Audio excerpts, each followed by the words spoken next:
Hello students, मैं नवीन चौहान आप लोगों के सामने। कैसे हैं आप सभी लोग? आई होप कि अच्छे ही होंगे। और अब जैसे जैसे टाइम निकलता जा रहा है, अब थोड़ा अच्छा फील होने लगेगा कि हम लोग कोर्स को भी आगे बढ़ाते जा रहे हैं धीरे धीरे।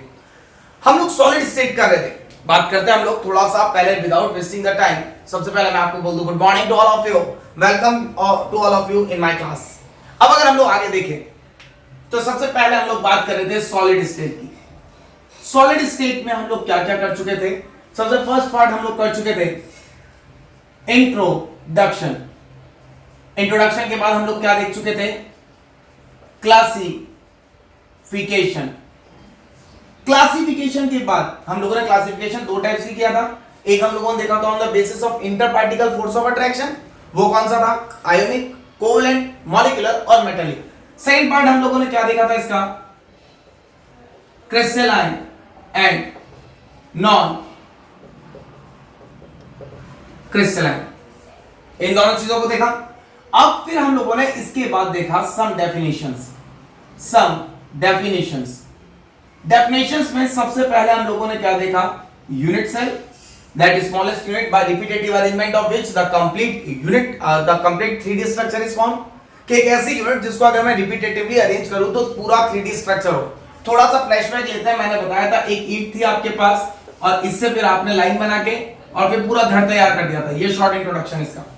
तो इसका घर, और एक मैंने आपको एग्जांपल दिया था होटल वाला कि मेरा एक होटल बना हुआ है, there is 1000 rooms in that. Clear है? याद आ गया होगा आप सभी को।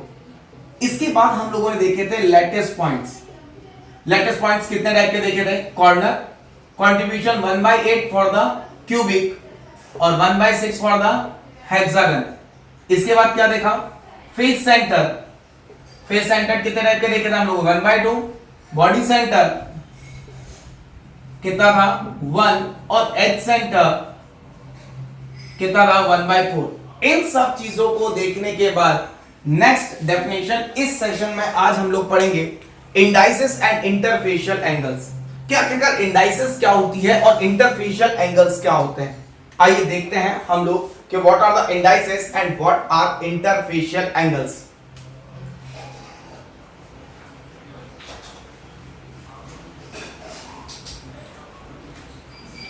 इंडाइसेस की बात करते हैं अगर हम लोग,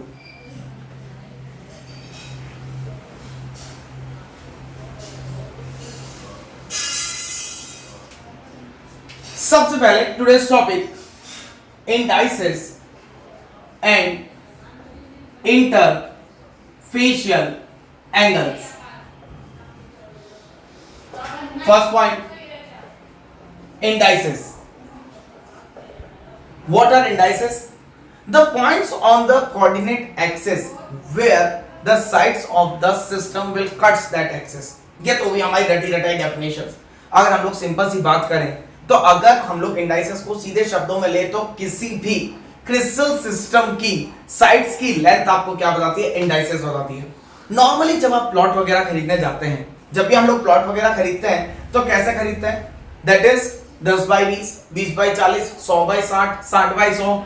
इस तरीके से हम लोग प्लॉट्स खरीदते हैं। मतलब हम लोग क्या देखते हैं? Length into width, L into B. अगर हम लोग को कोई भी रूम बनाना है तो अब मुझे क्या करना पड़ेगा? Length into width into height. हर रूम की हाइट भी तो देनी पड़ेगी। पता चला मैंने 10/10 का कमरा बना दिया और उसकी हाइट 1 फुट ही थी, मेरे कोई काम का ही नहीं आया। तो मुझे तीनों डायमेंशंस देने पड़ेंगे। मतलब कोऑर्डिनेट एक्सिस पर तीनों जगह मुझे ये बताना पड़ेगा कि वो कितना लंबा होना चाहिए, क्या उसके एक्सेस कट्स कर रही हैं। वही चीज हमें क्या बताती है? इंडाइसेस। तो डेफिनेशन क्या देखेंगे इंडाइसेस की? The points on the coordinate axis, the points on the coordinate axis where the sides of crystal cuts the coordinate axis। किसी भी क्रिस्टल के वो पॉइंट जहां पर साइड्स क्या करती हैं? कट करती हैं। आइए देखते हैं कैसे। एक्सिस कितनी? एक्स, वाई और जेड। तो हम लोग पहला एक सिस्टम लेते हैं। मान लीजिए यही कोई भी एक सिस्टम ले लिया। दिख रहा है क्यूब है, बट क्यूब होगा कब? जब हम लोग अभी बात करेंगे इसकी। ये एक्सिस मेरी कौन सी एक्सिस? एक्स। ये एक्सिस वाई और ये एक्सिस कौन सी एक्सिस है? z। अगर बात करें तो अगर यहां से देखें then that is x axis, y axis, z axis. मान लिया कि x एक्सिस पर किस पॉइंट पे काट रहा है? a पॉइंट पर, y पर किस जगह काट रहा है? b पॉइंट पर, और z पे इसने कहां पर कट दे दिया आपको? c पॉइंट पर। तो ये a, b और c क्या हो गए आपके? Indices. What are these a, b and c? Indices. Length into width into height. ये a b c आपको बताएगी कि ज्योमेट्री क्या है। इंडाइसेस मेनली यूज कहां आती है कि क्रिस्टल की ज्योमेट्री क्या है, इसको एक्सप्लेन कर लेंगे। What is the geometry of that crystal. Next point पे बात करें तो इंडाइसेस को दो साइंटिस्ट ने बताया था। इंडाइसेस सबसे पहले बताया था वाइस ने, और दूसरा बताया था आपका मिलर ने। मिलर इंडाइसेस को हम लोग अगर डीप में पढ़ना चाहें तो जेई एडवांस सेक्शन में इसके क्वेश्चंस आ जाते हैं बहुत डीप में। These are questions are considered as the rank decider questions. तो ये क्वेश्चंस आपको अभी नहीं करेंगे हम लोग, अभी बोर्ड में इसके लेवल के क्वेश्चंस नहीं आते, ना सीबीएसई ना आरबीएसई ना स्टेट बोर्ड, कोई भी बोर्ड में इसके क्वेश्चंस नहीं आते। बट जेई एडवांस में मैं आपको मिलर इंडाइसेस पूरा निकालना बताऊंगा कैसे निकालते हैं। हम लोग को इसमें पैरेलल एक्सेस देना पड़ेगा, h by k, h by l, इस तरीके से हम लोग 1 by h वगैरह इस तरीके से हम लोग को निकालना पड़ता है। Miller indices are one of the most important topic. Next अगर बात करें यहां से तो आपकी वाइस इंडाइसेस क्या कहता है? मान लीजिए कोई भी कोऑर्डिनेट एक्सिस है जहां a 3b और 4c पर इसने कट किया, ये कोई भी इंडाइसेस का आपके टॉपिक है। तो वाइस क्या कहता है? अकॉर्डिंग टू वाइस कोफिशिएंट जो होंगे, ठीक है, जहां पर अगर हम लोग बात करें जो कोफिशिएंट होंगे वही क्या होंगे? इंडाइसेस। जो कोफिशिएंट होंगे वही क्या होंगे?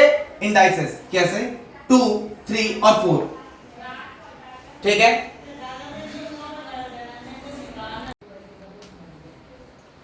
अगर हम लोग बात करते हैं मिलर इंडाइसेस की, तो मिलर इंडाइसेस जैसा कि मैंने बताया कि कोफिशिएंट जो होंगे वही क्या कहलाएंगे? इंडाइसेस। कि अगर कोई भी पॉइंट 2a 3b मतलब x एक्सिस पर a 2a पर, y एक्सिस पर 3b पर और z एक्सिस पर कहां काटा इसने?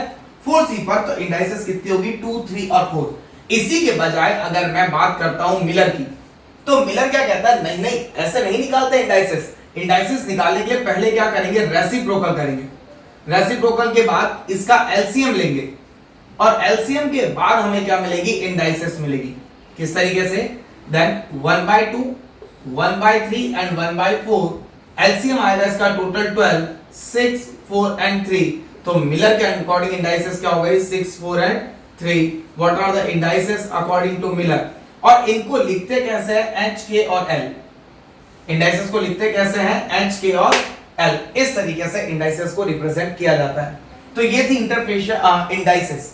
क्या इंडाइसेस क्या चीज होती है? वो पॉइंट्स किसी भी क्रिस्टल एक्सिस के जहां पर किसी क्रिस्टल की साइड्स क्या करेंगी? एक्सिस को कट करती हैं। These are called as indices. और सब हम लोग अगर सिंपल वेज में लें तो sides of the 3D structure, the side length of the 3D structure represent the indices. Solid state में उनको किस नाम से जाना जाता है? इंडाइसेस के नाम से। सेकंड आता है इंटरफेशियल एंगल्स। इंटरफेशियल एंगल्स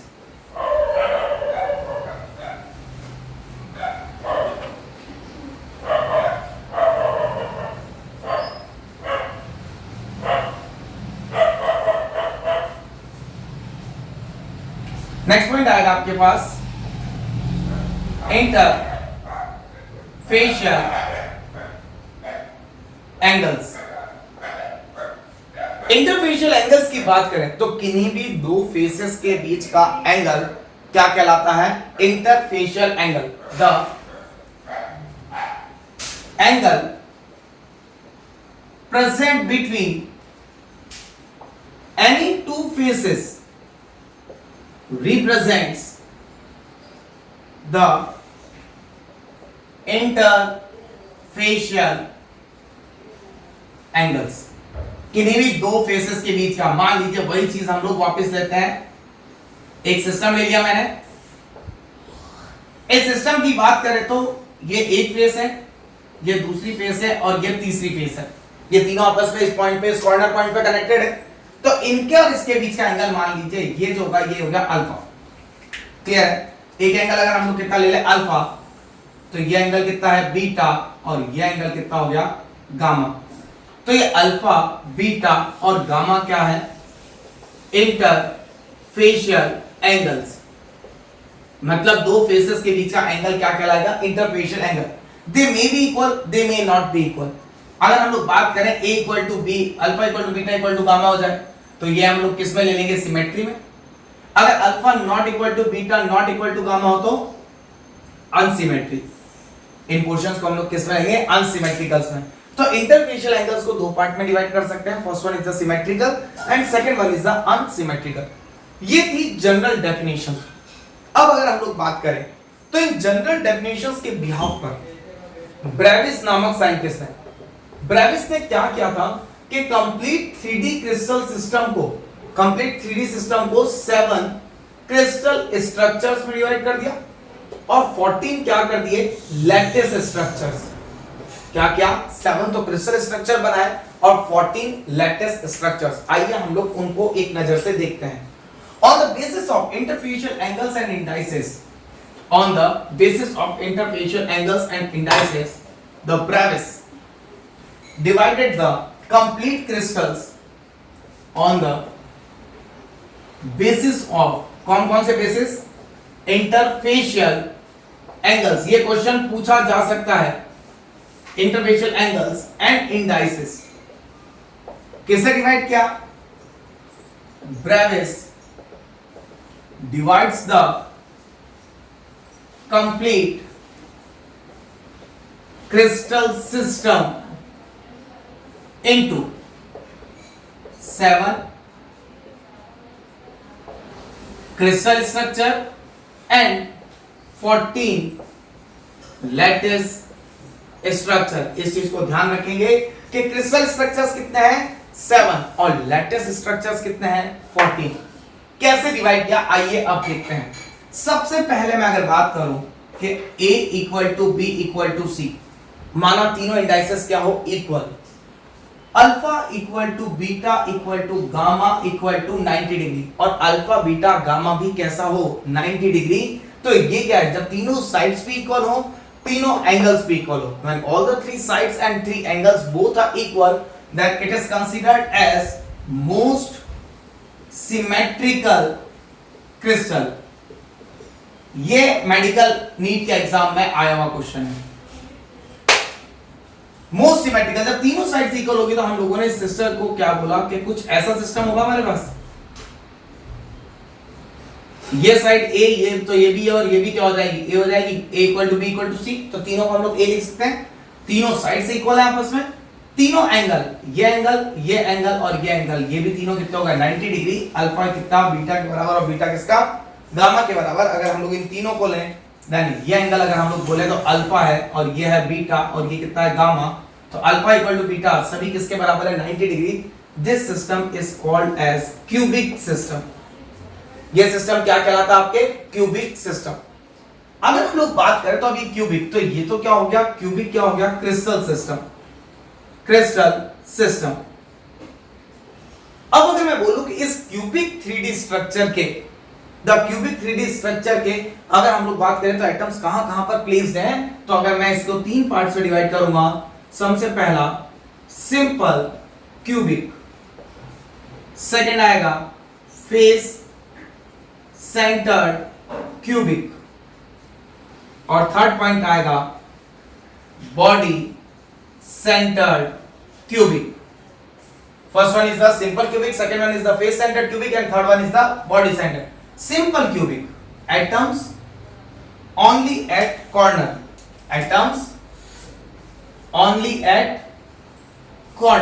सिर्फ एटम कहां प्रेजेंट होंगे कॉर्नर पर। Face centre atoms at corner plus face centre, atom कहां प्रेजेंट होंगे एक कॉर्नर पर और एक फेस सेंटर पर। Third point atoms at corner plus body centre. आइए इनको डायग्रामेटिकली हम लोग देख लेते हैं एक बार। ये मेरा क्यूबिक सिस्टम, हम लोग सबसे पहले तो क्यूब बनाएंगे। दिस इज द क्यूब, यहां भी एक क्यूब कंस्ट्रक्ट कर लेंगे हम लोग और यहां भी हम लोग एक क्यूब देते हैं क्योंकि सिस्टम कैसा है मेरा क्यूबिक है। बाकी हम लोगों ने उसके बाद उसको नाम दिए। सबसे पहले कहां बोल रहा है आपको सिंपल क्यूबिक। सिंपल क्यूबिक का means atoms only at corner. ये 1 2 3 4 5 6 7 और 8 सिर्फ कहां पर है कॉर्नर पर। तो ये किसका डायग्राम हुआ सिंपल क्यूबिक। और इसी को ही हमारे को आगे हम लोग देखेंगे क्या बोलते हैं प्रिमिटिव। क्या नाम देते हैं प्रिमिटिव। अगर हम लोग देखें तो सेकंड क्या बोल रहा है कॉर्नर कॉर्नर प्लस आपकी क्या बोल रहा है body centre sorry face centre. तो ये आपके फेसेस। फेस को हम लोग एक बार इसी तरीके से बना लेते हैं 1 2 3 4 या अगली फेस 5 और ये पिछली फेस 6 इस तरीके से होंगी। अगर मैं फेस सेंटर के एटम्स को सर्कुलर पोर्शन दे दूं 1 2 3 4 5 एंड 6 तो आपको ये इजीली ऑब्जर्व हो जाएंगे कि फेस सेंटर एटम्स कहां होता है at the centre of face. Next अगर बात करें तो बॉडी सेंटर 1 2 3 4 5 6 7 8 और बीच में क्या आ जाएगा बॉडी सेंटर। तो ये क्या चीजें थी corner face centre body centre S centre. याद करिए पिछले लेक्चर में पढ़ा था। These are called as lattice points. याद आया। तो लैटिस पॉइंट के बिहाफ पर चेंज किया तो ये क्या होगा इसके ये सारे क्या कहलाएंगे लैटिस स्ट्रक्चर। तो ऐसे कितने क्यूबिक के कितने लैटिस स्ट्रक्चर हुए 3। पहला lattice structure primitive second face centre और थर्ड कैसा हो गया बॉडी सेंटर। 3 क्या होगा लैटिस स्ट्रक्चर एक हो गया क्रिस्टल स्ट्रक्चर। तो ऐसे क्रिस्टल स्ट्रक्चर कितने थे 7 और लैटिस स्ट्रक्चर टोटल कितने थे 14। आइए एक और एग्जांपल देखते हैं। मान लिया कि सेकंड पार्ट में हम लोगों ने देखा a equal to b but not equal to c। कोई भी दो साइड्स तो इसकी इक्वल है बट थर्ड इक्वल नहीं है। अल्फा इक्वल टू बीटा ये तो दो एंगल 90 डिग्री के और गामा कितना हो गया 180 डिग्री का। इस टाइप के सिस्टम को हम लोग बोलते हैं हेक्सागोनल सिस्टम। इस टाइप का सिस्टम क्या कहलाता है हेक्सागोनल सिस्टम। इसका कोई भी लैटिस स्ट्रक्चर नहीं होता। ये सेकंड टाइप का क्रिस्टल सबसे पहला हम लोगों ने देखा क्यूबिक। सेकंड हम लोग क्या देखते हैं हेक्सागोनल। किस तरीके से बनेगा कुछ इस तरीके से। अभी मैं एक्सप्लेन करूंगा इसको किस तरीके से हम लोगों ने इसको ए बी सी के बारे में बांटा है। देखते हैं कैसे। सबसे पहले अगर मैं बात करूं तो ये साइड ए तो ये भी साइड है। अरे रेगुलर हेक्सागन है तो दो साइड्स तो इक्वल होगी a equal to b but ये साइड की लेंथ आप देखेंगे c अलग है means a equal to b but not equal to c। Next अगर बात करें तो ये इसके साथ एंगल और इसके साथ एंगल तो कितना है 90 डिग्री बट ये जो एंगल है ये कितना है 120 degree. This is the 120 degree angle. तो दो एंगल 90 डिग्री का और तीसरा 120 डिग्री का। नेक्स्ट अगर बात करें तो इसके ऊपर एक बार ये भी आ चुका है। एक और टाइप देखते हैं हम लोग इसका third the most important type the triclinic. तीसरा क्रिस्टल सिस्टम कौन सा आएगा आपके पास ट्राइक्लिनिक सिस्टम। तीसरा जो क्रिस्टल सिस्टम आता है वो आता है आपके पास ट्राइक्लिनिक। देखते हैं कैसे और उसके बाद एक दो क्वेश्चंस देखेंगे हम। The third system is the अगर बात करते हैं हम लोग कि अगर a बराबर b not equal to c और तीनों साइड से बराबर नहीं और alpha not equal to beta not equal to gamma not equal to 90 degree. पहले क्या था तीनों साइड्स भी इक्वल थी और तीनों एंगल भी किसके बराबर थे 90 डिग्री के। तीनों साइड्स भी इक्वल नहीं और तीनों एंगल भी किसके बराबर नहीं है 90 डिग्री के बराबर नहीं है। तो इस केस को हम लोग बोलते हैं मोस्ट अनसिमेट्रिकल। इस केस को हम लोग क्या बोलते हैं मोस्ट अनसिमेट्रिकल। तो ये भी क्वेश्चन आपके आया हुआ है पेपर है अगर देखें तो इस सिस्टम को भी हम लोग क्या बोलते हैं ट्राइक्लिनिक। आइए कुछ क्वेश्चंस करते हैं। पहला बोलते हैं the most symmetrical system is first monoclinic hexagonal triclinic या फोर्थ आता है क्यूबिक। तो किसकी बात कर रहा है मोस्ट सिमेट्रिकल सिस्टम। तो जब मोस्ट सिमेट्रिकल की बात करेंगे तो किसकी बात आएगी क्यूबिक की। क्यों कहा था क्यूबिक की क्योंकि यहां पर a equal to b equal to c था और अल्फा इक्वल टू बीटा किसके बराबर था गामा के और ये क्या था 90 डिग्री। जबकि मोनोक्लाइनिक में ये नहीं होता ट्राइक्लाइनिक में तो तीनों ही अलग अलग होते हैं ठीक है। और हेक्सागोनल में भी हम लोगों ने देखा दो ही साइड इक्वल थी और दो ही एंगल तीसरी साइड और तीसरा एंगल दोनों चेंजेस थे। क्वेश्चन आता है आपके पास second Bravais divides the crystal systems in first option 7 crystal structure, 40 lattice structure, both A and D, none of the above. इस तरीके से अगर क्वेश्चन आता है तो हमें पता था कि 7 तो क्या थे, क्रिस्टल स्ट्रक्चर थे, और 14 क्या थे यहाँ पे, लैटिस स्ट्रक्चर्स थे. The answer will be both A and B.